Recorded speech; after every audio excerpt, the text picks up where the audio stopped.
Salam, xoş gördük. 1S platformasında idarə olunan formalarda proqramlaşdırma ilə bağlı videolarımızı davam etdiririk. Artıq keçən dərsimizdə biz platformanın konfiqurator ağacının əsas obyektlərindən biri olan dokumenti sənədlər obyektində qalmışdıq. Bu videoda da sənədlər bu dokument obyektini öyrənəcəyik. Qeyd etməliyik ki, sənədlər də spravочник, yəni bu kataloq obyektləri kimi çox vacib bir metadata obyektidir 1S platformasında. İndi gəlin ilk əvvəl bir sənəd yaradaq, onunla da tanışlığa başlayaq. Digər obyektlərdə olduğu kimi bir daha yenidən gəlin yaradım, bunu silək. Sənəd ümumi, yəni konfiqurator ağacında olan obyektin üzərində sağ düyməni sıxıb, Добавить, əlavə et düyməsinin üzərinə sıxırıq və həmin obyektimiz gördüyünüz kimi platforma tərəfindən dokument 1 adı ilə yeni sənədimiz yarandı və onun sazlama pəncərəsi də qarşımıza çıxır. Gəlin ilk növbədə sənəd anlayışına tərif verək. 1S-də, yəni 1S-də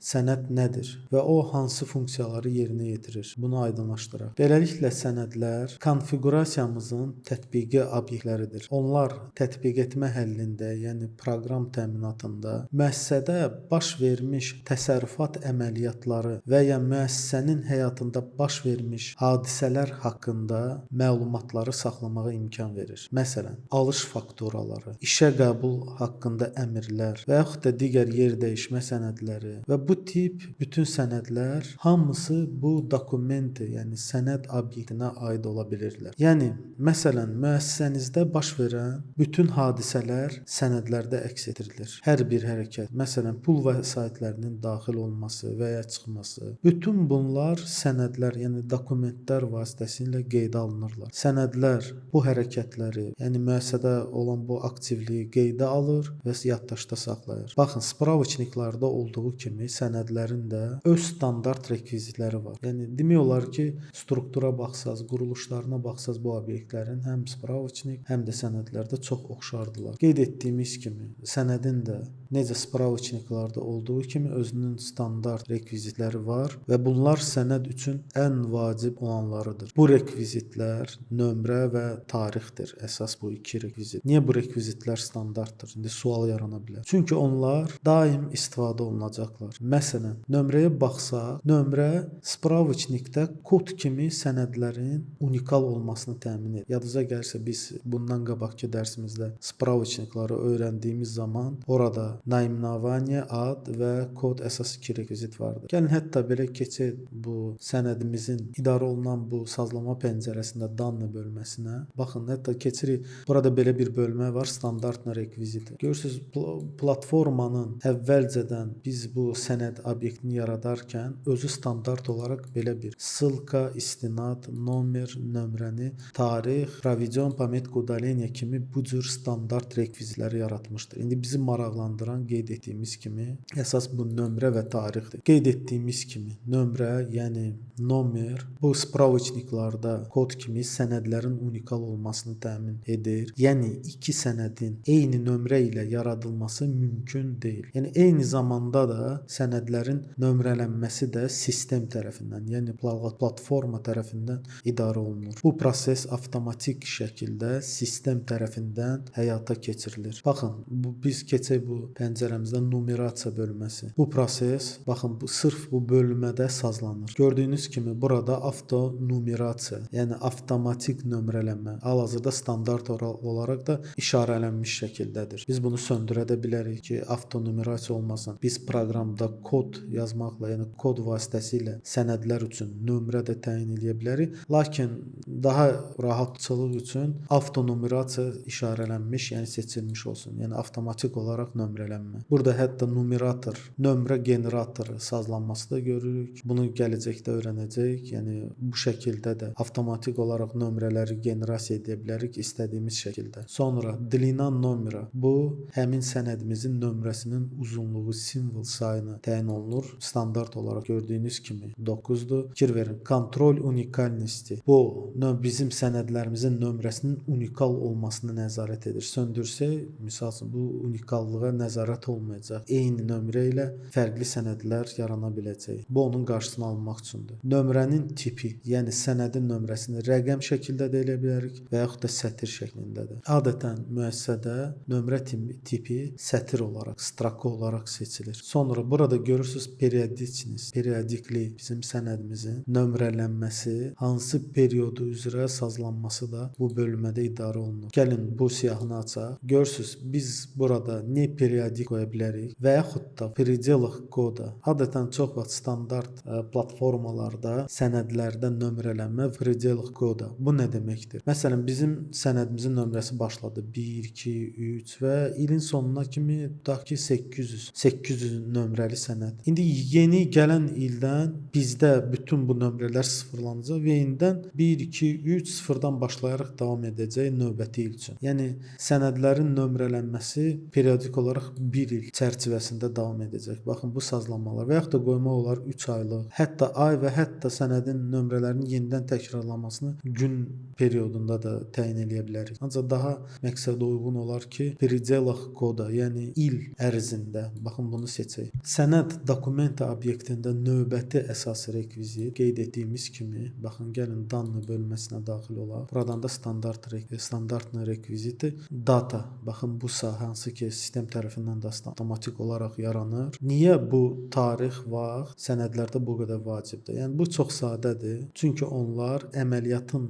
baş vermə vaxtını dəqiq qeydə almağa imkan verir. Məsələn, səhər saat 10-da 2000 manat məbləğində bizim müəssisənin kassasına 2000 manat məbləğində pul daxil olur. Bu onun dəqiq tarixi, yəni səhər saat misal üçün 10-da təyin olundu sənədin tarixi. Sonra isə ikinci əməliyyat baş verir. Yəni bizdən kassadan pul məxaric olunur. Baxın bu ikinci əməliyyatın məsələn 2000 rubldan 1000 manata kimisi xərclənir. Beləliklə hər bir əməliyyatın dəqiq vaxtı qeyd olunur və biz bilirik ki, nə vaxt daxil olma mədaxil olub kassaya və nə vaxt çıxış, yəni məxaric olub. Məhz bu səbəbdən də sənədlərdə və tarix və zaman vacibdir. Gəlin indi dərsimizin bu hissəsində keçək. Baxın elə açdığımız bu данные bölməsi, bu bölmə haqqında ətraflı danışaq. Gördüyünüz kimi bizim sənədlərdə, gəlin hətta spravочникləri da açaq. Hər hansı birini, misal üçün nomenklaturuna fikir verin. Burada sənədlərin də данные bölməsində rekvizit və cədvəl hissəsi eyni spravочник kataloq obyektində olduğu kimi. Yəni sənədlərdə də spravочникlərdə olduğu kimi həm cədvəl, baxın bu hissə,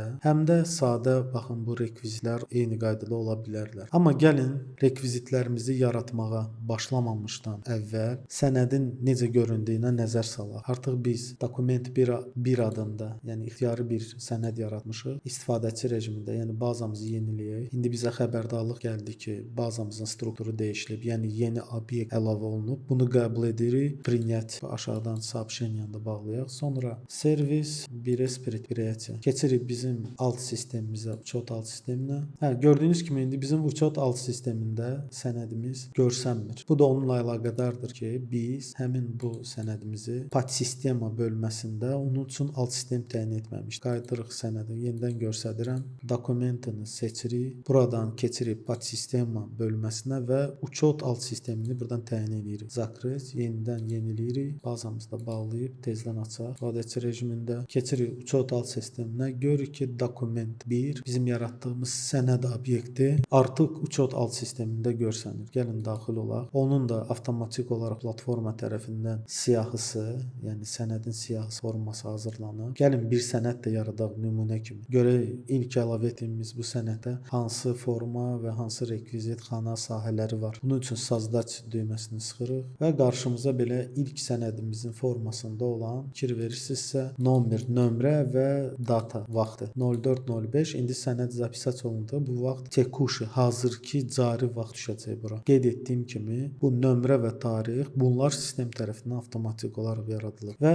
yuxarı hissəsində də baxın. Провести закрыть, yəni sənədi təsdiqlə və bağla, yəni keçirtmək, провести etmək, təsdiqləmək, bir də zapisat yazmaq, bir də ayrıca olaraq təsdiqləmək. Təsdiqləmək nə deməkdir? Baxın bu провести. Dostlar, bu o deməkdir ki, sənəd sadəcə qeydə alınmır. Yəni spravочникdə bizdə necə idi? Zapisat закрыть, biz onu yazırdıq. Məlumat olaraq bazamıza əlavə olunur. Bu провести düyməsi, yəni təsdiqlə düyməsi sadəcə qeydə alınmayıb, artıq təşkilatda müəyyən bir əməliyyatı və ya hərəkəti də icra edib deməkdir. Yəni sırf zapisatdan fərqli olaraq, yəni bu təsdiqləmə. Yəni hər hansı bir hərəkəti, aktivliyi, əməliyyatın qeydə alınması deməkdir. Məsələn, təşkilatımıza tutaq ki, yeni mallar mallar gəlib. Siz malların qəbulu sənədini yaratmısınız. Məsələn, поступление товаров услуг və əməliyyatı da qeyd etmisiniz. Amma, yəni zapisat etmisiniz tutaq ki, amma bu təsdiqlənmə və provesti etməmisinizsə, bu sənəd sadəcə bazada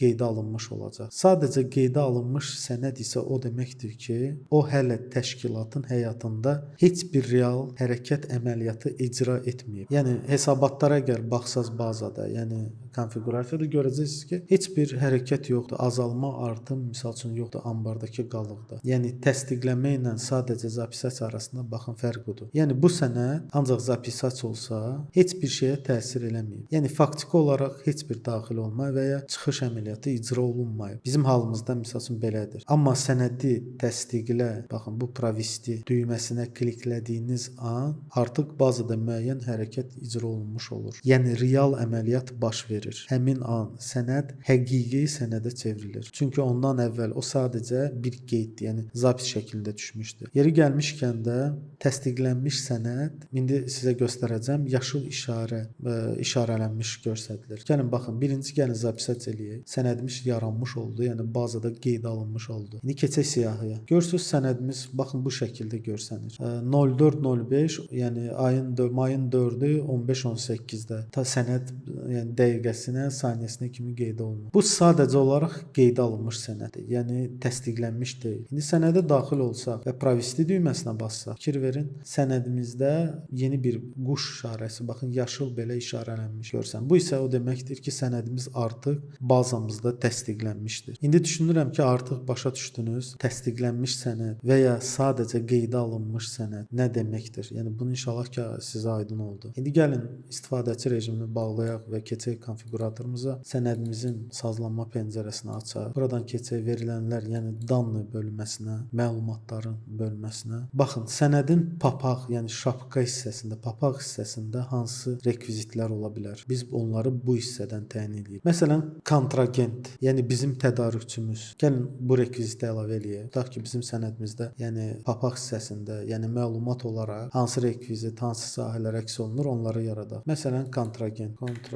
sinonim bölməsində də kontragent də qala bilər. İndi hal-hazırda bizim spravочникlarda, yəni kataloqlarımızın içərisində gördüyünüz kimi kontragent obyekti yoxdur deyə biz bu kontragent rekvizitini hələlik stroka, yəni sətr kimi qoyaq. Ad, yəni ki, yazı şəklində bunu qeydə alaq sənədimizdə. 50 simvolda qoyaq adın uzunluğu olsun, yəni kontragentin rekvizitinin misal üçün sxananın uzunluğu. Daha hansı rekvizitlər, yəni sənədimizin papaq hissəsində ola bilər? Əsasən biz burada təşkilat rekviziti də ola bilər. Yəni əgər bizim müəssisədə bir neçə orqanizasiya, müəssisə istifadə olunursa, yəni biz sənədimizdə fərqli təşkilatları seçə bilərik və onların arasında da uçotu yaratmaq üçün məhz bu rekvizitdən istifadə edə bilərik. Gəlin onu da əlavə edək. Müəssisə. Burada da səliqəli şəkildə Azərbaycan latın hərflərindən istifadə edək. Müəssisə. Müəssisəni stroka qoymarıq, çünki biz artıq bundan qabaqki keçən dərsimizdə müəssisə adında spravочник yaratmışdıq. Əgər o dərsimizə baxmamısınızsa, baxsaz sizə hər şey aydın olacaq. Bunun tipini də stroka deyil, kontragentdə olduğu kimi müəssisənin özünü seçirik. Bunun üçün 3 düymənin üzərinə sıxırıq və buradan spravочники, ссылка, müəssisə bu obyektimizi təyin edirik. Başqa nə rekvizit ola bilər bizim sənəddə? Məsələn, əgər məhsul alışı sənədi və yaxud da satışı sənədidirsə, bu zaman bizə ambar, yəni skladı təyin edilmək olar. Yəni sənəddə göstərmək üçün. Bunun üçün gəlin bir rekvizit əlavə eləyək, adını ambar qoyaq. İndi ambar spravочник obyekti olmadığından bunu da stroka, həmçinin də sahənin uzunluğu, yəni yazılacaq ambarın adı 50 simvola kimi olsun. Yəni ki, əgər bizim bu qeyd etdiyim kimi sənədimiz mallar və xidmətlərin qəbulu sənədi, alış sənədi olsa, biz bu rekvizit vasitəsilə mallar hansı ambarda qəbul olunub, onlar təyin olunur. Düşünürəm ki, hal-hazırda sənədimizin, yəni papaq hissəsində, yuxarı hissəsində adətən hansı rekvizitlərin olduğu artıq sizə aydındır. Bəs tablitsa, baxın bu hissədə, bu cədvəl hissədə hansı məlumatlar qeydə alınır? Yəni indi onu aydınlaşdıraq. Bu tabliçni часть, yəni bu tablitsa hissə, cədvəl hissə nəyə lazımdır? Əslində artıq biz keçən dərsimizdə də öyrənmişdik. Spravочникlarda, yəni kataloqlarda olduğu kimi cədvəl hissə eyni xarakterə malik, amma fərqli məzmunlu məlumatların saxlanması üçün nəzərdə tutulur. Yəni burada müxtəlif məlumatlar qeydə alınır. Amma amma onların strukturları eynidir. Məsələn, miqdar və yaxud da qiymət, məbləğ, bunlar hamısı bu cədvəl hissələrində eyni məhsul üçün fərqli-fərqli təyin oluna bilər. Yəni o bu səbəbdən də biz spravочникlarda, kataloqlarda olduğu kimi sənədlərdə də cədvəl hissəni istifadə edirik. Gəlin indi bunu aydınlaşdıraq. Bizim sənədimizdə cədvəl hissəsi necə istifadə olunacaq? Yəni bu da çox sadədir, heç bir çətin bir şey yoxdur. Məsələn, gəlin belə bir rekvizit ilk əvvəl cədvəlimizə əlavə eləyək. Adını da hələlik cədvəl qoyaq. Yəni cədvəl belə yazaq. Aşağıda da sinonimdə də istifadəçi görsənəcək hissədə də Azərbaycan latın hərflərindən istifadə edək. Cədvəl. İndi bura bir rekvizit qeyd etdiyim kimi nomenklatura, yəni bu məhsulların alışı sənədidirsə və yaxud da satışı sənədidirsə, burada nomenklaturalı rekvizitini əlavə eləyə bilərik rahat şəkildə. Malları yəni cədvəldə doldurmaq, yəni göstərmək üçün. Bunun üçün добавить rekvizit və yaxud da sağ düyməni sıxıb добавить bölməsindən rekvizit tabliçni части, cədvəl hissənin rekviziti bölməsini seçirik. Rekvizitin adını da qoyuruq nomenklatura. Artıq yenə də qeyd edirəm, keçən dərsimizdə biz nomenklatura API kataloqunu, spravочникini baxın yuxarıda solda göstərirəm, yaratmışıq və bizim bu sənədimizin cədvəl hissəsində də həm əlavə etdiyimiz bu rekvizitin tipini də həmin nomenklaturanı seçirik. Keçirik spravочник, nomenklatura. Digər indi bu cədvəlimizə məsələn ambara daxil olacaq məhsulların nomenklaturaların sayı. Baxın, bunun üçün də gəlin miqdar rekvizit əlavə eləyək yeni. Say da əlavə eləyə bilərik. Miqdar da indi say eləyək. Say. Bunun tipini say bizdə rəqəmdir, çislo qoyuruq və uzunluğunu qoyaq 15. Nöqtədən sonra da 2 dənə simvol, 0 da eləyirik 2. Sonra say, qiymət və məbləğ də 2 rekvizit də əlavə eləyək. Tam olsun bizdə bu cədvəl hissəmiz. Qiymət. Bunun da tipini çislo qoyaq. Çislonu seçirik. Uzunluğu 15, 2 və eyni qaydada da bir dənə də rekvizit əlavə eləyirik. Summa, məbləğ. Bunun da tipini seçirik. Çislo 15, 2. Eyni rəqəm bində. Yəni bu nə deməkdir? Bu əlavə etdiyimiz cədvəl. Bu deməkdir ki, cədvəl hissədə məsələn mallar gəldikdə həmin malları ora rahat şəkildə əlavə eləyə bilərik. İndi keçək sənədimizdə, yəni ki, bu əməliyyatı da etdikdən sonra sənədimizə də ad təyin edək. Bunun üçün qalxırıq основные bölməyə.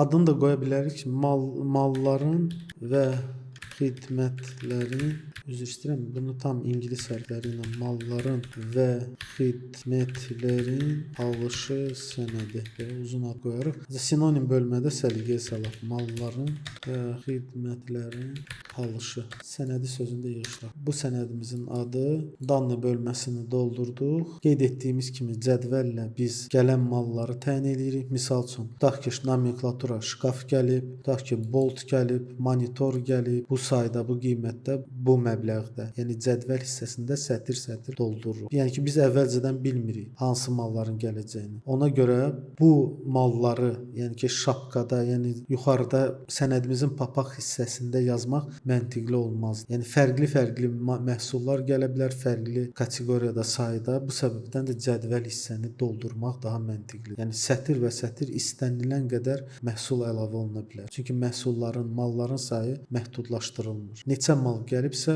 o qədər də qeyd edəcəyik. Qeyd etdiyimiz kimi, burada malların müəyyən ümumi xüsusiyyətləri olmalıdır, düzdür? Məsələn, tabliça hissəsində burada yaratdığımız kimi nomenklatura mütləq göstərməlidir. İkinci, bu nə olur? Say, miqdar, qiymət və məbləğ. Baxın bu şəkildə. Həmçində bu qeyd olunan rekvizitlər bütün məhsullar üçün məcburi olacaq. Yəni ki, mütləq şəkildə doldurulmalıdır. Düşünürəm ki, artıq bu sizə aydındır. Yəni burada qeyd etdiyim kimi heç bir çətin bir şey yoxdur. İndi isə gəlin sənədimizin 1S platformasında istifadəçi rejimində necə görünəcəyinə baxaq. Bunları bağlayaq, üzr istəyirəm. Bazamızı, konfiqurasiyanı yeniləyirik və obyektimizdən strukturun dəyişikliyi olduğu üçün bu təklifi qəbul edirik. Ancaq buna keçməmişdən qabaq bir məsələni də qeyd edeyim, burada mühüm. Baxın, sənədimizdə bu danlı bölməsi, numerasiya və onun aşağı hissəsində движение bölməsi, hərəkətlər bölməsi var. Bu haqqda da qısaca olaraq qeyd etmək istəyərdim. İndi bazamızı yenilədik. İndi o